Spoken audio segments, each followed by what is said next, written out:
He thought it was just another delivery. A high-rise office, another impatient executive, another underpaid hour of his day. But when the CEO turned around, it wasn't just a client.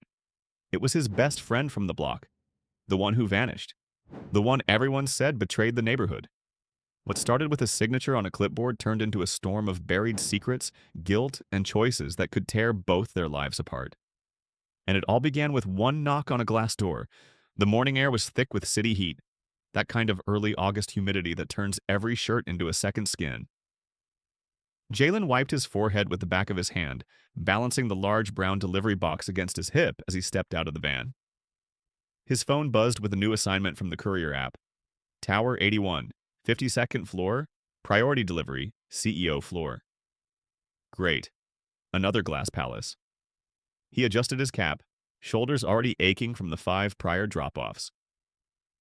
Tower 81 loomed ahead, a mirrored obelisk stabbing into the sky, reflecting a version of the city that didn't include people like him. Dorman barely nodded as he walked past them, pressing the elevator button with his elbow. Inside the elevator, he checked the order label again. Langston Holdings. At TN. Mr. Elias Cole. Jalen froze. Elias Cole. The name sparked like a fuse in his chest. Couldn't be. Not that Elias? It was a common enough name, but the memory of it still hit hard. They were kids once. Grew up 2 blocks from each other in South Glen. Jalen and Elias had run the same cracked sidewalks, shared the same bag of chips after school, tagged the same train yard wall with dreams and dumb quotes. Then, one day, Elias vanished. No goodbye, no contact. Just gone. Rumors swirled. Prep school, scholarship, private mentors. Then came news years later. Elias Cole, the youngest CEO in Langston Holdings history. Net worth in the hundreds of millions. South Glen's prodigal son. But he never came back. Never answered calls. Never lifted a single kid out of the place he'd crawled out of. Jalen's jaw clenched. Couldn't be the same guy? And if it was... Screw it. Just another suit now. The elevator dinged on 52. The floor was silent, carpet soft enough to swallow footsteps. Frosted glass walls, abstract art, and the smell of filtered air and espresso. Jalen walked to the reception desk. A woman with a sleek bob didn't even look up from her screen. Delivery for Elias Cole, Jalen said, holding out the box. She finally looked. Her eyes flicked over his uniform, his sweat, the barcode. She pressed a button. You can take it to his office directly. End of the hall. He blinked. They never let couriers in unsupervised. But she was already back to typing. Jalen walked the hall. His boots felt too loud, his breath too fast. The nameplate on the office door confirmed it. Elias J. Cole, Chief Executive Officer. He knocked. Come in, a voice called. He pushed the door open. Elias was standing near the window, phone in hand, back turned. Still talking, still powerful, still invisible, until he turned around, and the air dropped out of the room.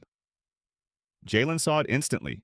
Same eyes, same jawline, same scar above the left brow from when they tried to hop the fence behind Farley's Deli, and Elias misjudged the landing. It was him.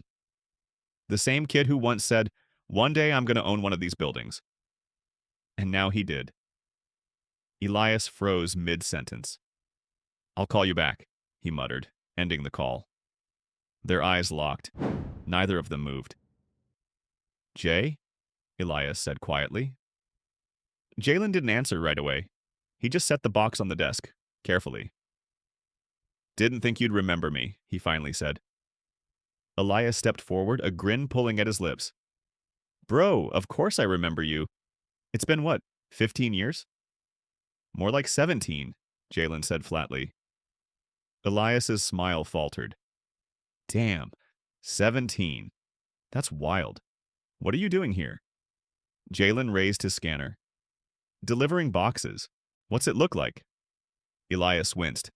"I didn't mean, you look good, man, for real." Jalen didn't respond. He scanned the barcode. The scanner beeped. Delivery confirmed. "Guess I'll be going." "Wait." Jalen paused. Elias's voice softened. "Can you stay? Just for a second. Sit down." Let me at least buy you lunch. Jalen glanced around the office. The views, the shelves lined with awards, the massive desk that probably cost more than a year of his rent. He looked back at Elias and sat. Jalen sat slowly, his movements cautious, like he was afraid the chair might reject him. The leather groaned under his weight, too polished, too smooth. Elias slid into the seat across from him, suddenly not the CEO of Langston Holdings, but a man struggling to put 17 years into a sentence. You still drinking that Arizona green tea? Elias asked, testing the waters. Jalen looked at him. You still remember that? Come on, man. That was your entire personality in middle school. You had a can in your hand like it was oxygen. Jalen almost smiled. Almost. Elias leaned forward, elbows on the desk, the expensive watch on his wrist catching the sunlight. You look strong, solid. What have you been up to? Jalen gave him a flat look. Like I said, delivering boxes, paying rent, keeping my head down. Elias winced again. That's not what I meant. Jalen's voice sharpened. Then what did you mean, Elias? You want to hear how I almost lost my apartment last winter? Or how my cousin got shot 2 blocks from where we used to play ball? Or how my mom died thinking you'd show up to her funeral? The words dropped like cinder blocks. Elias opened his mouth, then closed it again.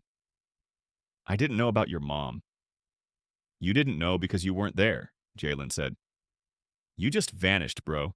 1 minute we were dreaming on rooftops, next minute you were gone. Next time I saw your face, it was on a magazine. Elias looked down. It wasn't like that. Then how was it? Elias was quiet for a moment. Then, they offered me a scholarship, full ride, prep school in Vermont. My mom took the offer before I even knew. Said it was the only way out. She made me promise not to come back. Said if I looked back, I'd lose everything. Jalen stared at him. So you left. No note. No goodbye. Just disappeared. I thought I'd write, call. But every time I tried, I didn't know what to say, and the longer I waited, the harder it got. Jalen nodded slowly. You ever think maybe it wasn't just about you? I do now. Silence stretched between them. Outside the window, the city moved on. Unaware 2 timelines were colliding in an office 52 stories up. Elias cleared his throat. Look, I owe you. And not just for the past. For right now. I've got something going on. It's something big. And I could really use someone I trust. Jalen scoffed. You trust me? After 17 years? I trusted you before I trusted anyone in this building. And you just walked in here like you own the place. That means something. Jalen folded his arms. What are you saying? I'm saying I've got a problem, and I think you're the only one who can help me solve it. Jalen leaned back in the chair. This isn't a movie, Elias. I'm not about to be your fixer. It's not that kind of problem, Elias said. It's someone inside this company. Someone's moving money, big money, laundering, embezzlement, and they're framing me.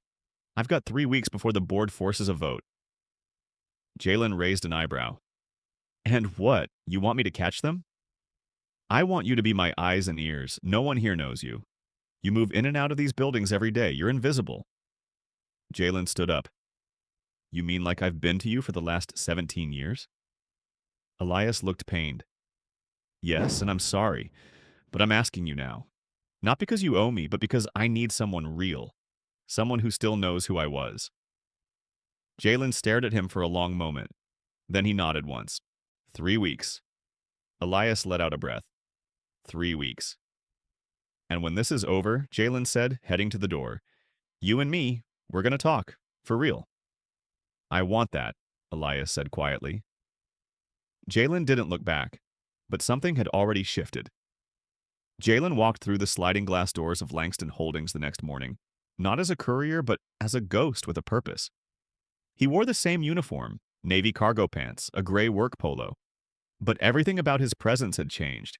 He wasn't just delivering packages anymore, he was delivering judgment. The receptionist smiled politely, not recognizing him. Delivery? Maintenance inspection, Jalen replied, flashing the generic facilities badge Elias had handed him. New safety protocols. She nodded, barely glancing up. Elevators to the right. 21st floor is requesting attention. Jalen took the elevator alone. As it rose, he scanned the mirrored interior, studying his own reflection like it belonged to someone else. He'd always been good at disappearing, but now he needed to watch, to observe every face, every shadow, every handshake that lingered too long. The 21st floor was a different planet. Not just glass and chrome, but silence. The kind of silence money buys, where mistakes don't echo, they vanish. Cubicles were minimal, furniture sleek, workers dressed like models at a funeral. He walked past a row of desks, pretending to study vents in the ceiling, but eyes sharp, cataloging everything. That's when he saw her. Tall, white, platinum bob, cut sharp enough to cut glass, suit like armor. She moved through the office like gravity bent around her. Every head dipped slightly as she passed, some in fear, some in awe. Bianca Maddox, Chief Financial Officer. Elias had mentioned her last night. The one person he couldn't read, couldn't reach. Brilliant, ice cold, and possibly behind the numbers that were vanishing from Langston's ledgers. Bianca didn't notice Jalen. That was her mistake. He followed her path with calculated ease, noting the door she entered. A conference room, tinted glass. She slid inside, greeting a sharply dressed man already seated. Jalen drifted past the door, phone out, pretending to check signal strength. He caught a glimpse of the man's face. Olive skin, tailored navy suit, a watch that looked like it came with its own security detail. Not an employee. Jalen kept moving. He made his way to the break room and lingered there, wiping down non-existent smudges on a vending machine while workers chatted about stock prices, corporate restructuring, and someone named Clark, who hadn't been seen in weeks. He filed it all away. By noon, he had already built a mental map of the office, exits, blind spots, who lingered at whose desk too long, and who avoided eye contact when Elias's name came up. But it wasn't until later that he found the first real thread. He was pretending to replace a ceiling tile in the archive room when he overheard a voice behind the door. She won't say anything. Maddox has her tied up 6 ways. Prenup, NDA, offshore accounts. The works. Jalen froze. She signed over the code last week, the dummy version. Maddox is feeding Langston garbage while she sells the real thing overseas. Langston thinks he's pitching to investors. The other voice chuckled. He's actually beta testing sabotage. Jalen leaned forward, heart thudding. Then footsteps. He scrambled quietly, faking a ladder shift, just as 2 men walked out of a nearby office. Suits, security clearance badges. One of them glanced his way and paused. You knew? Jalen nodded. Rotating maintenance from Gresham. The man grunted and moved on. As soon as they disappeared around the corner, Jalen stepped down, pulled out his phone, and texted one line to Elias. She's feeding you fake code. Someone's selling the real version. 3 dots appeared immediately.